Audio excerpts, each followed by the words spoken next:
जय श्री कृष्ण। दोस्तों, कैसे हो आप? आशा करता हूँ आप और आपके परिवार में सभी खुश होंगे, स्वस्थ होंगे। दोस्तों, मुझे कमेंट में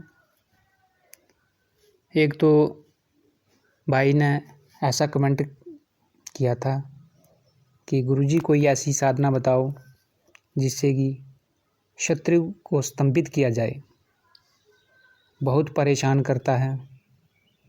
तो दोस्तों, आज मैं आपको शत्रुनाशनी बगलामुखी का एक प्रयोग बताने जा रहा हूँ, जो सिर्फ शत्रु को स्तंभित, शत्रु का कारोबार, शत्रु की जुबान आपके खिलाफ बोल ही नहीं पाएगा, शत्रु की गतिविधियों को स्तंभित करने का मैं आपको एक खतरनाक प्रयोग बताने जा रहा हूँ।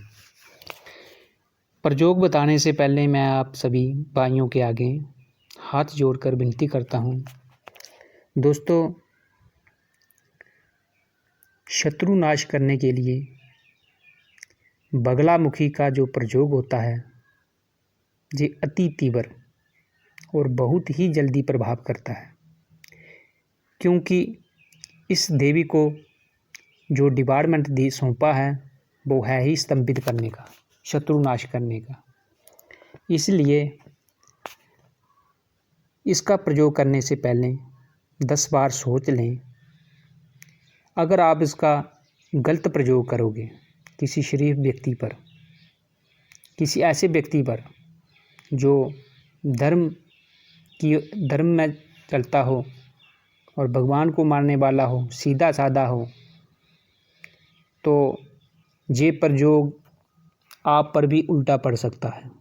इस बात का खास ध्यान रखें, क्योंकि ये जितना तीव्र शत्रु के ऊपर, सिर के ऊपर बैठकर सवार हो जाती हैं, उतना ही तेज ये अगर कोई ऐसे नाजायज इसका दुरुपयोग करता है तो ये करने वाले को भी पकड़ लेती हैं।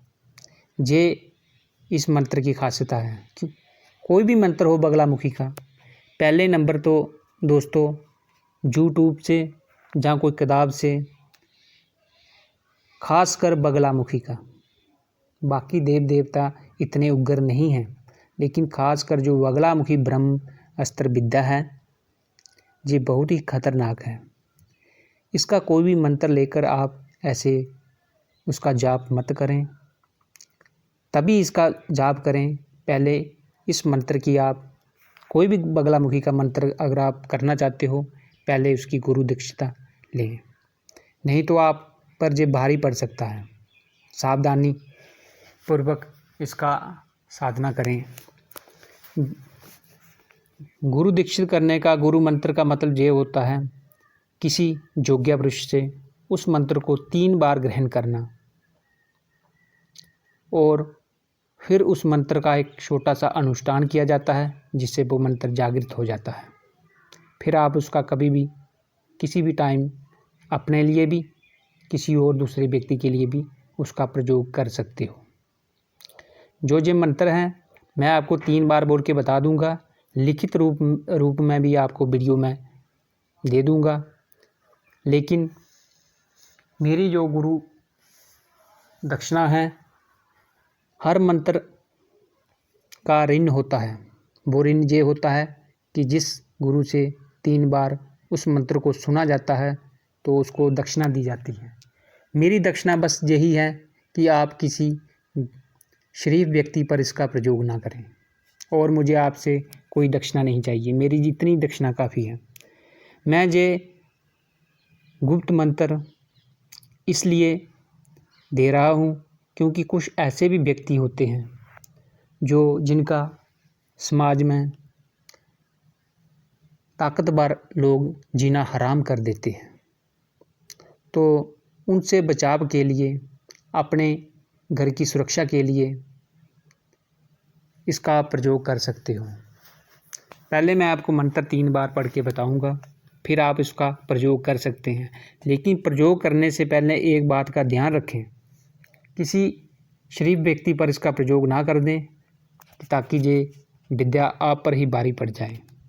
हाँ, अगर कोई सच में ही आपको बार बार परेशान कर रहा है, आपके घर में बुरी नज़र से देख रहा है, आपकी इज्जत दांव पे लग चुकी है, तो आप ऐसी स्थिति में इस मंत्र का प्रयोग कर सकते हो। एक भाई ने मुझे कमेंट किया था, गुरुजी मैं रेडी लगाता हूँ, तो रोज़ाना शाम को 7-8 लड़के आते हैं, मेरे से जो मैं सामान बनाता हूँ वो अब मुझे इतना याद नहीं रहा कि क्या बना। मैं कुलचे की रेडी लगाता था, जहाँ वो समोसों की लगाता था किसी की। तो जब भी शाम को वो आते हैं खा पी करके, तो उसके बाद वो पैसे नहीं देते, उल्टा मुझे धमकाते हैं। तो उनसे कोई बचाव करने के लिए मुझे कोई साधना बताएं। तो मैं उस भाई के लिए भी मैं बता रहा हूँ कि इस साधना का एक बार प्रयोग करके देखें। जो वो लड़के हैं वो द्वारा माता रानी उनको किसी की साथ ऐसा करने पर छोड़ेगी ही नहीं, तो वो इस साधना को कर सकता है। मंत्र इस प्रकार है इसका, ओम ह्रीं ह्रीं हीली हीली शत्रु नाम। यहाँ पर अगर आपका कोई एक शत्रु है तो उसका आप नाम बोल सकते हैं। अगर आपके ज़्यादा शत्रु हैं तो सिर्फ उनका ध्यान करके शत्रु नाम ही बोलें। अगर कोई एक है तो उसका नाम बोल सकते हैं। अमुक शत्रु या फिर शत्रु नाम, अगर ज़्यादा शत्रु हैं, शत्रु नाम वाचम मुखम पदम स्तंभ्या शत्रु जीवाम कील्या। शत्रु नाम जहाँ पर अगर एक व्यक्ति पर है तो शत्रु नाम 2 बार आएगा। दृष्टि मुष्टि गति मति दंत तालु जीवाम बंद्य बंद्य मार्या मार्या शोष्या शोष्या हुम फट स्वाहा।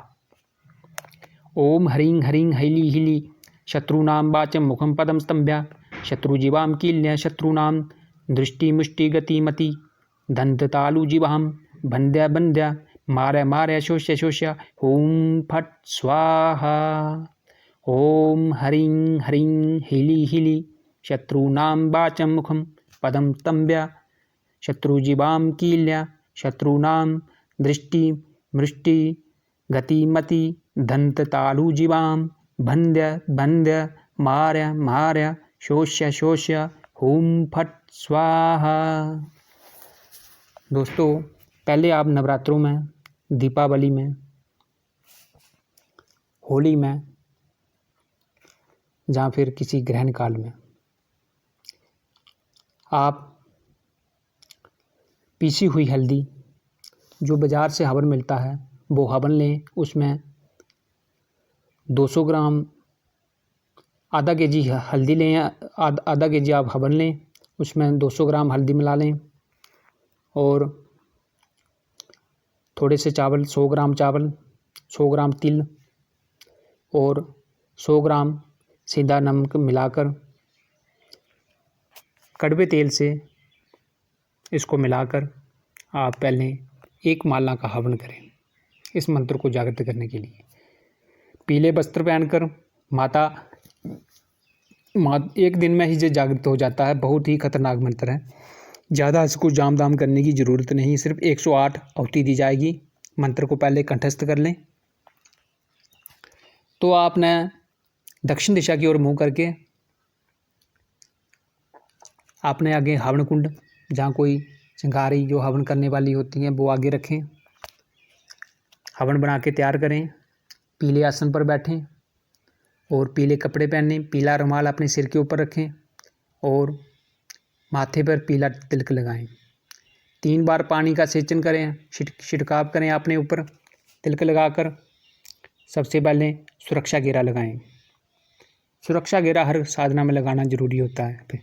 फिर उसके बाद भगवान गणेश का ध्यान करें और 3 आहुतियाँ गणेश भगवान को दें। ओम वक्रतुंडाय हुम फट स्वाहा। ओम वक्रतुंडाय हुम फट स्वाहा। ओम वक्रतुंडाय हुम फट स्वाहा। फिर उसके बाद ओम धूम दुर्गाय नमः स्वाहा। ओम धूम दुर्गाय नमः स्वाहा। ओम धूम दुर्गाय नमः स्वाहा। फिर उसके बाद ओम मृत्युंजय भैरवाय फट स्वाहा।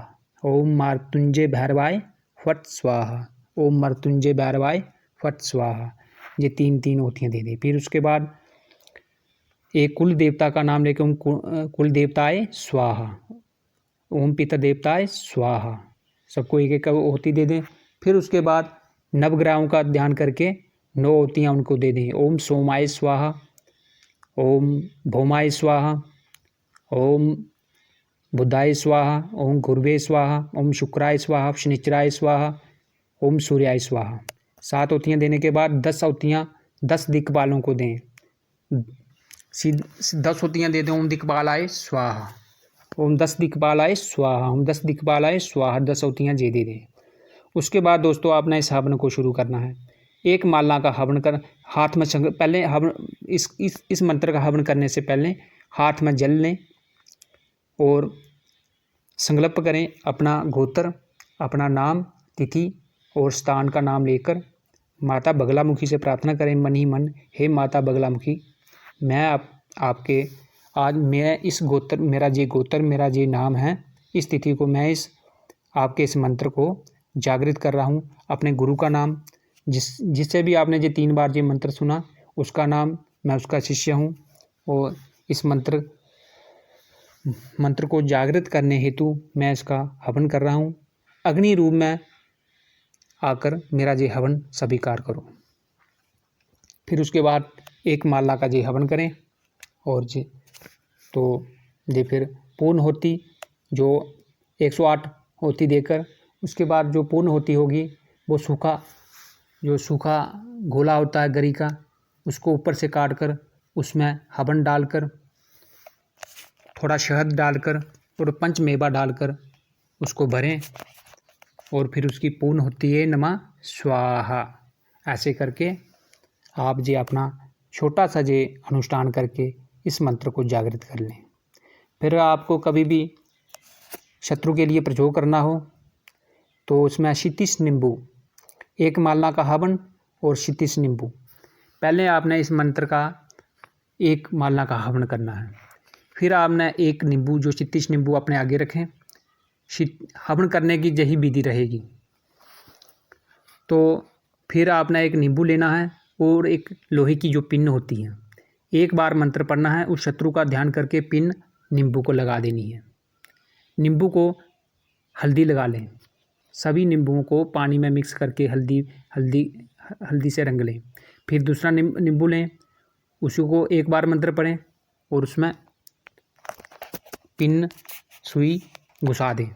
इसी तरह छिट्टी नींबुओं को सुइयाँ गाड़ते जाना है और अपने सामने नंबर बाई नंबर रखता जाना है। दोस्तों अगर आपका एक शत्रु है तो शत्रु नाम पर आप उसका नाम ले सकते हैं, और ऐसा नहीं है तो अलग अलग शत्रुओं का ध्यान करें। तो फिर एक बार मंत्र पढ़ के 3 बार अपने सिर के ऊपर घुमाकर फट स्वाहा के ऊपर आपने उस व्यक्ति का ध्यान करते हुए उस नींबू जो लोहे की पिन के साथ लगा हुआ नींबू आपने मंत्रित करके रखा है पहले से, उसको उठाकर 3 बार आपने अपने सिर से घुमाते हुए ऊम हूम फट स्वाहा करके उसमें फेंकते जाना है, हवन करते जाना है।